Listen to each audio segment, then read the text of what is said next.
برای بازی دیر کردم. داشتم سواری میکردم و زمان از دست دادم. به نظرم بقیه خانواده هم زمان از دستشون در رفته. میرم ببینم چی پدرتو مشغول کرده. منم میرم امبر جیمز رو پیدا کنم. میشه اولی بازیمون من کی هستم باشه؟ من روی ادای صدیق داشتم کار میکردم. پارچه ملی. امبر چی کار میکنی؟ امشب بازی داری بیا رفته. کاملا فراموش کرده بودم. سرم گرم مرتب کردن کمد لباسم بود. نظرت در مورد این چیه؟ میخوام یه ابر تلسکوپ کوچیک نصب کنم و همزمان لباس زیبا انتخاب کنم. فکر خوبیه ولی مامان منتظره. باشه. صبر کن، تلسکوپم میتونه کلاه هم انتخاب کنه. به مامان بگم یه کم دیگه میام. آره الان میام. ممنون صوفیا.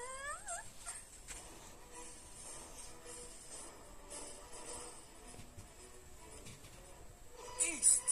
برای چی؟ شوالیه‌های من به راه افتادن تا پادشاه آرتور رو نجات بدم و کم مونده بود شاه و له کنی. میبخشی. خیلی خوبه از بازی لذت میبری اما مامان منتظر تا امشب دوره هم بازی کنی. این بازی نیست سوفیا، این یه سفر پر مخاطره و دلیرانه است. به مامان بگو زود میام.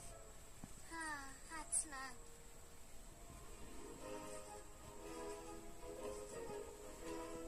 رولی برای بازی آماده ای؟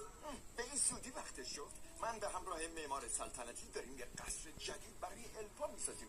ساختن این قصر بالای به پایشه. امشب شب بازیه. در یه سالن بزرگ بسازیم. به نظرم اونا نمیاد. اینطور فکر نمی کنم. سوفیا، آخرین باری که همه با هم یه کار خانوادگی کردیم و یادت میاد؟